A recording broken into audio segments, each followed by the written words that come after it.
And I live kind of in the gray area between Mount Orb, Bethel, Williamsburg, but my hometown is Bethel.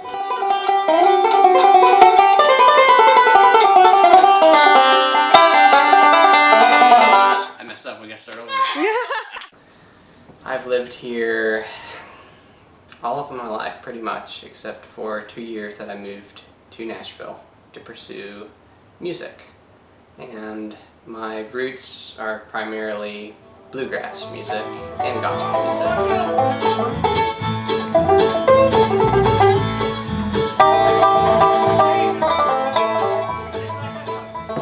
Ever since I can remember, music has been a part of my life through my parents mainly, and I was surrounded with amazing musicians and singers growing up before I ever played an instrument, you know.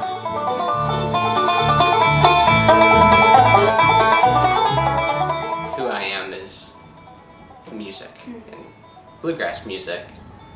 So hearing the banjo for the first time, my parents tell a story.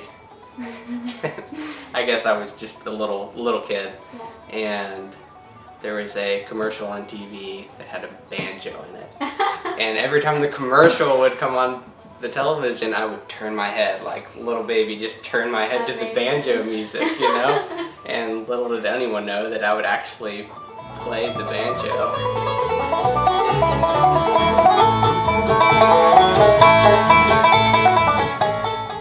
My dad was taught to play the guitar by his grandmother, like 10 years old. He started strumming chords and she kind of taught him how to play. And he has played and sang kind of all of his life, but not necessarily on a full-time professional scale, because he worked for Clermont County engineers.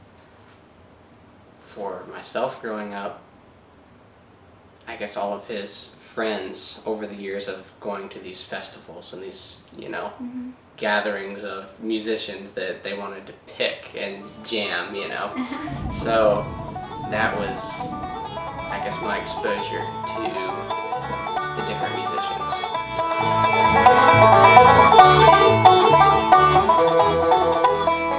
I didn't have any formal lessons.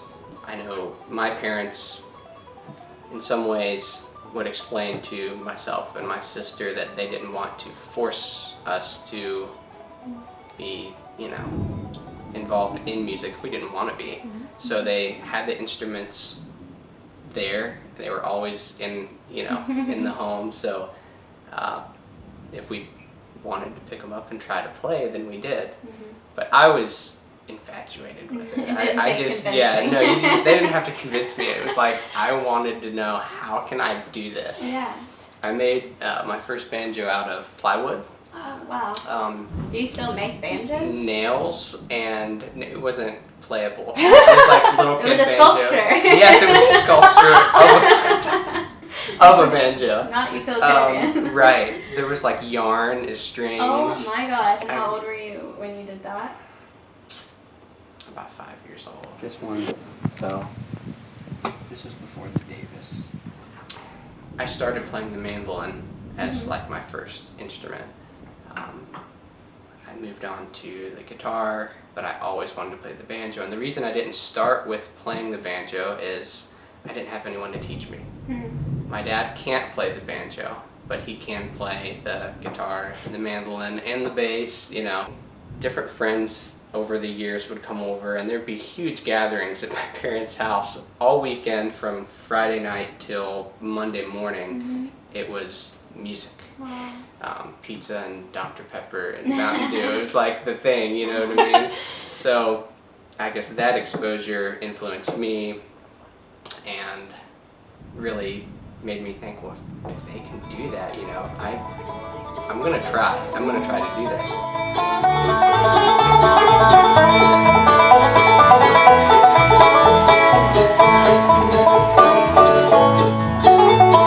Shall we gather at the river where bright angels' feet have trod? I think it was UPS knocked on the door, and I was the little kid with the sculpture. He left, and I said, "Dad," I said, "what does he play?" I thought everyone played music. plays Yeah, everyone plays music. I was like, "Dad, what does he play?" I literally did not know that everyone didn't play music.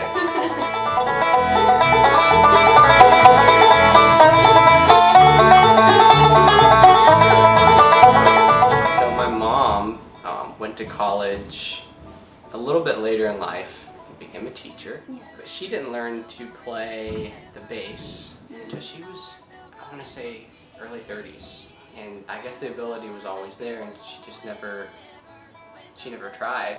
So her and my dad and myself, my little sister came along later on. That's a totally different story. Also very talented, but we created a family bluegrass band. Gather with the saints at the river that flows by the throne of God. So, family bluegrass band from 7 or 8 years old until 17 or 18 years old, and I was not planning to move to Nashville. I wasn't. That just kind of happened. I believe my steps are growing wearier each day. Still I've got a journey on my mind.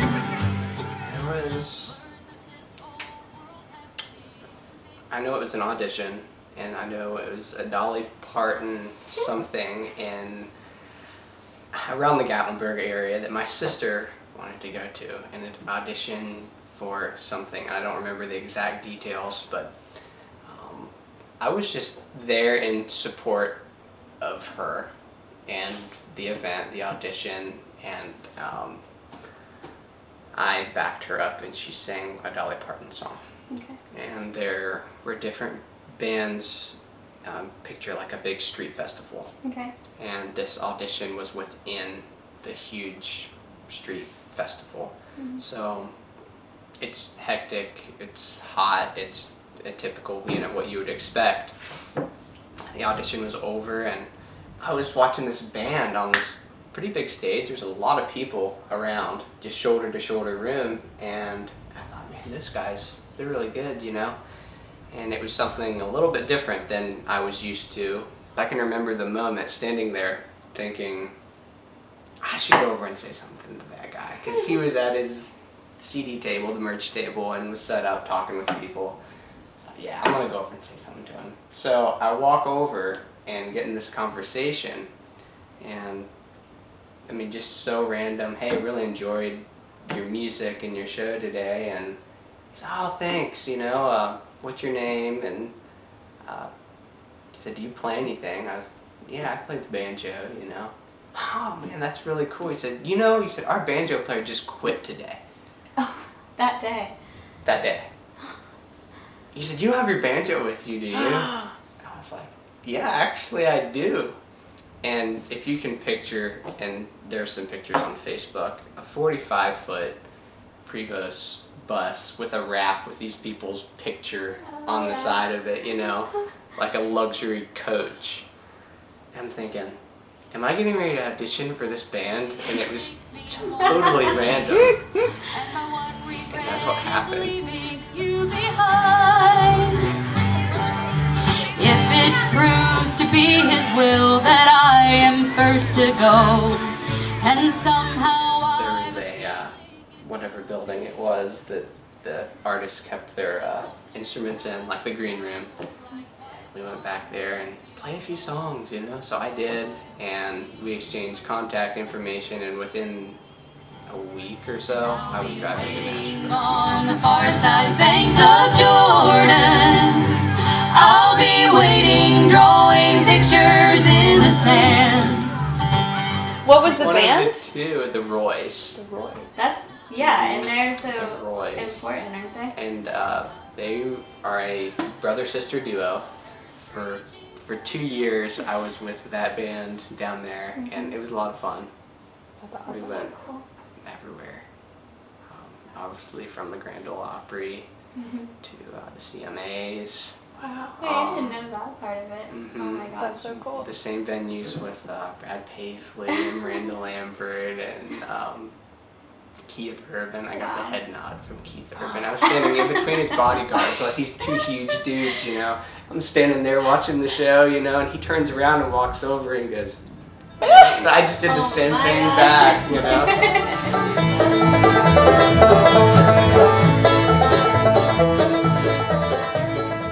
After about year 2, the year was ending, I could see things kind of going in different directions, and I always knew that even though the family band's, you know, the rap of the negative outlook somewhat on family bands, that my sister and myself, which she, going back to the audition, Yeah. was singing and, you know, just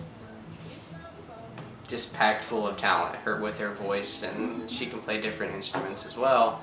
And I always kind of figured, watching Lee and Elaine, which were my boss, both of them were my bosses, that my sister and myself would kind of do the same thing.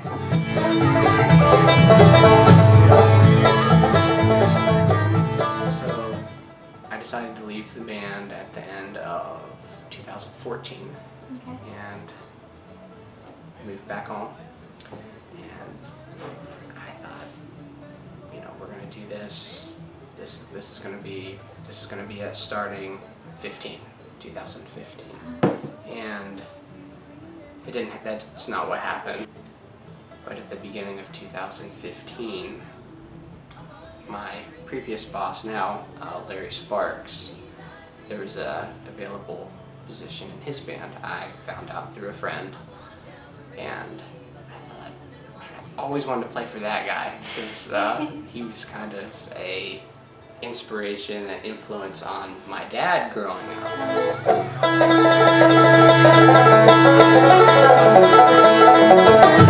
So I sent a Facebook message, just shot in the dark. I thought, I'm just gonna send his wife actually a message and say, hey, you know, I play the banjo, and I just put a little video attachment.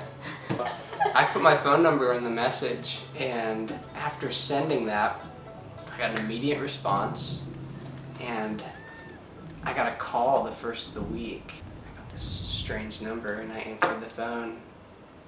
Daniel, this is Larry Sparks. Can you be in Denton, North Carolina this Friday at this time? Jeez. Like, yeah, sure. And that was a lot of pressure to step out on a night show, like 10 o'clock. Oh, so Hundreds he of was asking you to people show up to play at like, the show, immediately. right? But it was the first of the week. I had like 3 or 4 days to just kind of do a refresher course, you know. So one thing led to the next, and for 3 years I played with Larry Sparks and have been a lonesome rambler. Oh yeah, the little one. He just got a new group. Why did you decide to leave Larry Sparks? Larry Sparks? Well, I guess backing up to when I left the Roys, kind of the plan was to basically have my own band. But there's something about being in control. It's a lot of responsibility and a lot of pressure, like deep down, to think, oh, I've got to call all these people back and make sure that the calendar doesn't, you The know, logistics of Yeah. organizing to and it be all on my shoulders and responsibility. That's kind of tough. Mm-hmm. But I've always wanted to do that as well, because I know what it's like to be the side man. Or the future. During all of this, I met my wife, and we dated for like 5 or 6 years before we finally did get married, and her vocal abilities and the instruments that she can play added a new dynamic to the family sound. And it just so happened that her and my sister can harmonize really well.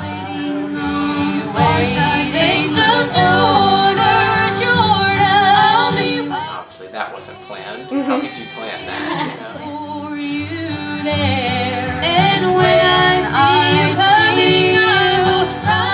But what we're doing now in comparison to what I've done in the past is we're looking at this as a gospel music ministry.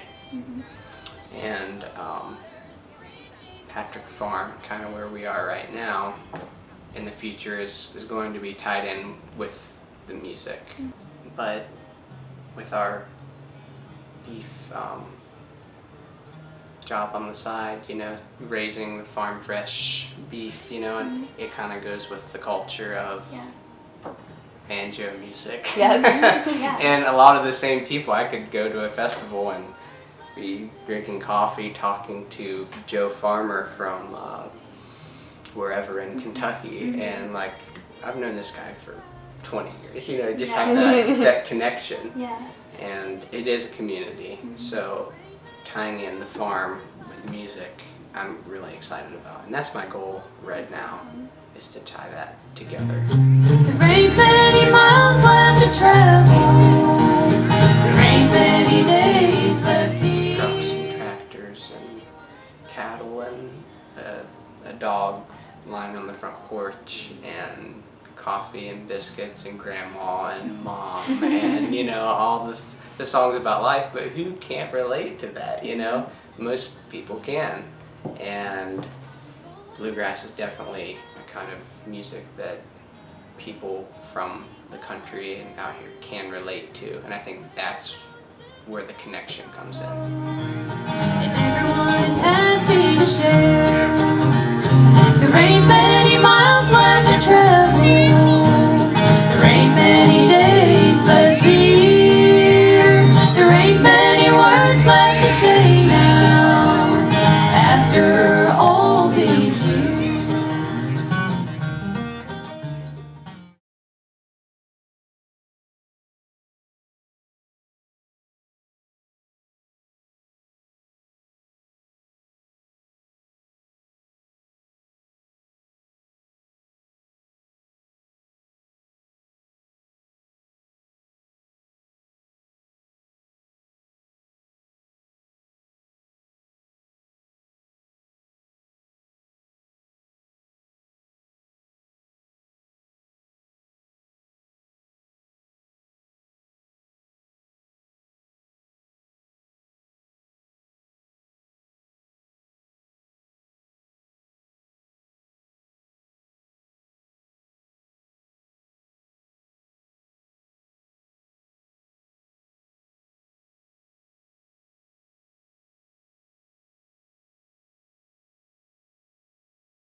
That song is actually an original. It was written by Daniel many years ago, right? Yeah.